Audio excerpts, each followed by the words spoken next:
হে জগতবাসী, আজ আমি শামীম আলী চিশতি আপনাদের সামনে একটি আলোচনা নিয়ে আসলাম। সে আলোচনাটি হলো যে মানুষ ভগবানকে পেটায়, ভগবানকে মারে, আর মার খেয়েও ভগবান হাসে। এটা কেমন কথা? যেমন এই পৃথিবীতে কোনো নির্লজ্জ মানুষকে যদি মারা হয়, তখন মার খেয়েও সে হাসে, আবার সে একই কাজ করে।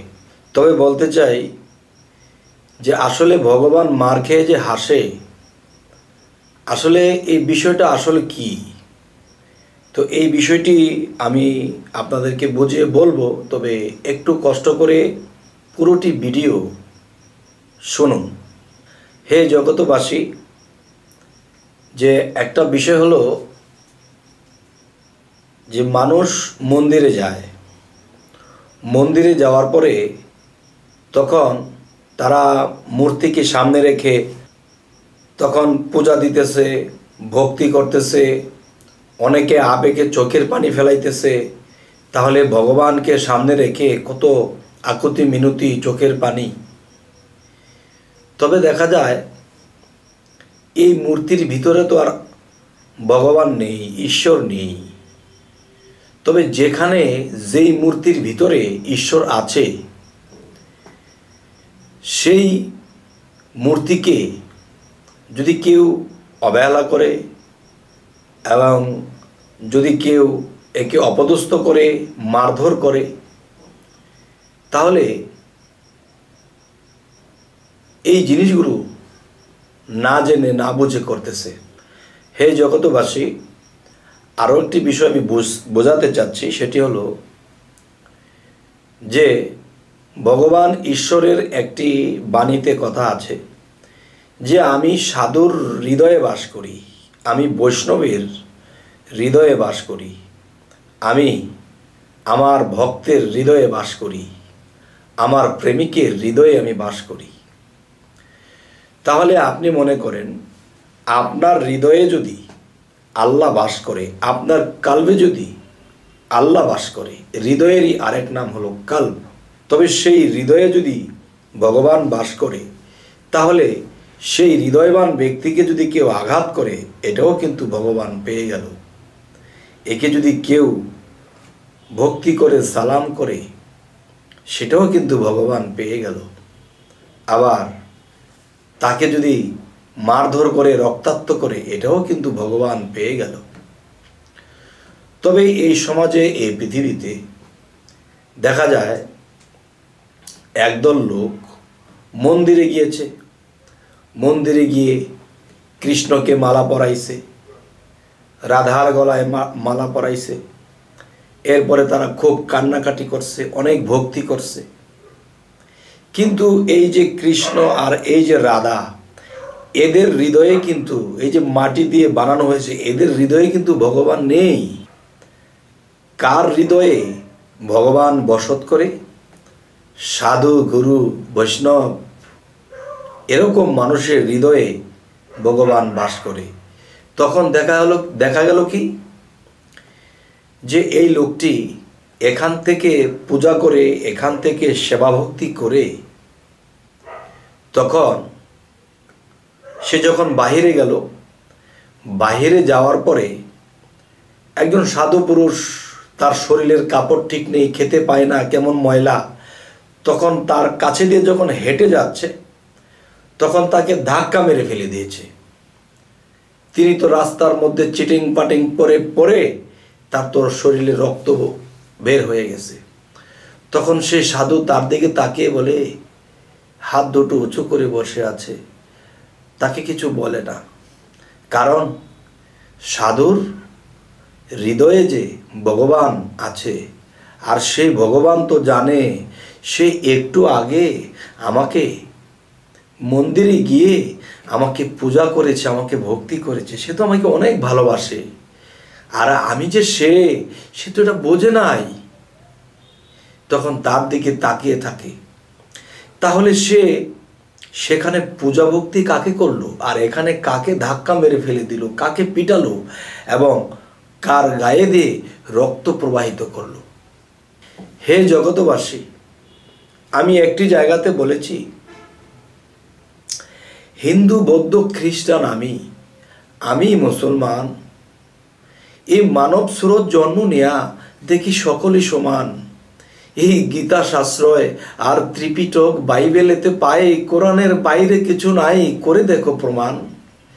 যেই সত্যতে মঈনুদ্দিন আর আসছে বড় পীরে, কোন সত্যতে লোকনাথ বাবা হইছে বিরাজমান। এবার ঠিক করতে হবে ঈমান। আসলে ধর্ম যার তার, আল্লাহ কিন্তু সবার।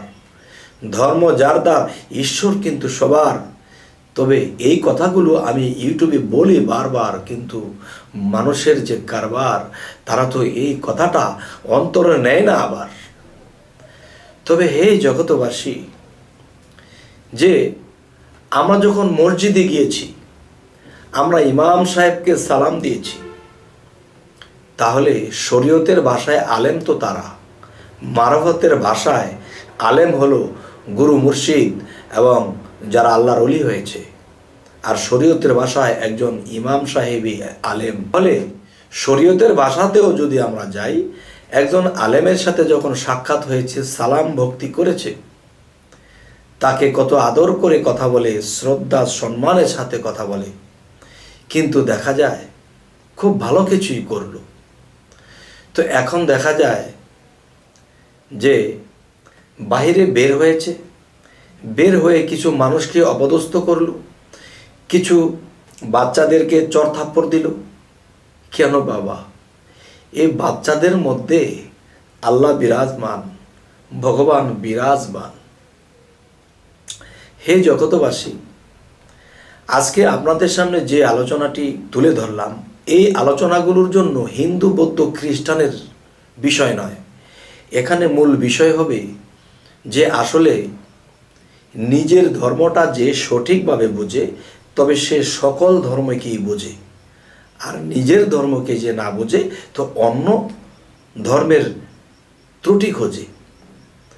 তবে হে জগতবাসী, আমি যেটা বোঝাতে চাচ্ছি, যে আমরা যে দেখি হিন্দুদের আমরা বলি শরীয়ত, আর হিন্দুদের বলে স্থল। যেমন স্থল প্রবত্ত সাধক সিদ্ধি, স্থলের লোকগুলাই শরীয়তের লোক। এরা গিয়ে রাধাকে কৃষ্ণকে খুব পূজা ভক্তি দিল, খুব কান্নাকাটি করলো, বাহিরে গিয়ে এক সাধুকে পিটালো। তাহলে মৃত্যু যেই মূর্তির কোনো প্রাণ নেই, এই প্রাণহীনকে কি করলো? সেবা ভক্তি করলো। আর যার মধ্যে প্রাণ আছে, আর আল্লাহ বা ভগবান ঈশ্বর বলেছে আমি প্রাণেই তো মিশে থাকি, তখন সেই সাধুর প্রাণে মিশে আছে সেই ঈশ্বর, সেই ভগবান। তখন দেখা গেল কি, সেই সাধুকে এই মন্দির থেকে বের হয়ে করলো অপমান। তবে মন্দিরে করলো গুণগান, আর বাহিরে জীবিত ঈশ্বরকে করলো অপমান। হে মুসলমান, হে হিন্দুস্তান, হে খ্রিস্টান, আজকের কথাগুলো শুধু আমার ধর্মের জন্য নয়, এই কথাগুলো সকল ধর্মের বিষয়। এবার আমি ইসলাম ধর্মে একটু আসব। সেটি হলো যে আমরা যখন মসজিদে ইবাদত করি শরীয়তের, তাহলে সকলের প্রতি আমার সালাম শ্রদ্ধা রাখতে হবে, এবং বাহিরে বের হয়েও আমাকে সালাম শ্রদ্ধা বজায় রাখতে হবে। এবং দেখা গেছে যে মন্দির থেকে যারা বের হয়ে গেল, তারা নিজেরা বানালো, এটাকে ভক্তি করলো। কাকে ভক্তি করছে? সেই আসল শ্রীকৃষ্ণকে ভেবে এটাকে করেছে। তাহলে তাকে ভেবে এটাকে মালা পরাইছে, ভক্তি করছে। কিন্তু আসল যিনি ভগবান, যিনি ঈশ্বর, তিনি সাধুর মধ্যে বিরাজমান হয়ে আছে, তাকে চিনল না, তাকে মানল। এ হলো শরীয়ত। তো আমাদের ইসলাম ধর্মে বা মুসলমান ধর্মে যদি আসি, তাহলে দেখা যায় কি, আল্লাহ কি বলেছে, আমি আমার ওলিদের মধ্যে মিশে আছি, আমি আমার আউলিয়াদের মধ্যে মিশে আছি। আর আল্লাহ বলছে আউলিয়ারা আমার বন্ধু, বন্ধুদের কোনো ভয় নেই, তারা কখনো চিন্তিত হবে না, আল্লাহ কোরআনে বলেছেন। তাহলে দেখা গেছে যে একজন মানুষ আল্লাহর ইবাদত করতেছে, আল্লাহর কাছে হাত তুলে কাঁদতেছে, সেই ব্যক্তিটি গিয়ে কোনো আল্লাহর ওলির গীবত করেছে, কোনো আল্লাহর ওলিকে অনাদর করেছে, থাপ্পড় মেরেছে, তাকে ধাক্কা মেরে ফেলে দিয়েছে, তখন আল্লাহ বলবে তুমি তোমার ঘরে বসে, মসজিদে বসে তুমি আমার কাছে মনোজাত করে করে কেঁদেছ, আমার ইবাদত করেছ, আমাকে সন্তুষ্ট করেছ, কিন্তু রাস্তার মধ্যে একজন আউলিয়াকে যখন তুমি ধাক্কা মেরেছ, তাকে যখন অপবাদ করেছ, তখন কিন্তু আমি সেই আউলিয়ার মধ্যে ছিলাম। তো এখানে তুমি কার জন্যে মসজিদে বসে কেঁদেছিলে, ঘরে বসে আমার জন্যে কেঁদেছিলে, আর রাস্তার মধ্যে গিয়ে তুমি কাকে থাপ্পড় মেরেছিলে, কাকে ধাক্কা মেরে ফেলে দিয়েছিলে? তবে আমার এই আজকের আলোচনাটি যা বোঝাতে চাইলাম, যে প্রকাশ্যে মানব ছবি গুপ্ত নিরঞ্জন কিন্তু কার মধ্যে বসত করে? ওলি আউলিয়া মুর্শিদের মাধ্যমে। এবং হিন্দু শাস্ত্রে যদি যাই, তাহলে সাধু গুরু বৈষ্ণবের মধ্যে ঈশ্বর ভগবান সেখানে বিলীন হয়ে আছে। তাদেরকে যদি কোনো আঘাত করে, এটা ভগবান ঈশ্বর পেয়ে যায়। কোনো ওলিয়া উলিয়াকে আঘাত করা হয়, তাহলে এটা আল্লাহকেই করা হয়। তবে আজকের আলোচনায় যদি আমরা বুঝতে পারি যে এক দরজা দিয়ে ঢুকেছি, এখানে গিয়ে আমি আমার আল্লাহকে খুব ইবাদত করেছি, তাকে ডেকেছি, চোখের পানি ফেলেছি, আর এক দরজা দিয়ে বের হয়ে গিয়ে আমি আল্লাহকেই অপমান অপদস্থ করতেছি। এটা কেন করতেছি? না বোঝার কারণে। হে জগতবাসী, যদি আজকে আমার এই কথাতে আপনাদের বুঝ হয়ে থাকে, তাহলে আলহামদুলিল্লাহ। আর যদি না বুঝে থাকেন, তবে টেনে টেনে আরও কয়েকবার দেখেন। এরপরে যদি ভালো লাগে, আমাদের এই চ্যানেলটিকে সাবস্ক্রাইব করে রাখুন, পরবর্তী আলোচনা যেন আপনার কাছে পৌঁছে যায়। তবে আজ এই বলেই রাখবো, সকলেই ভালো থাকবেন। আল্লাহ হাফিজ।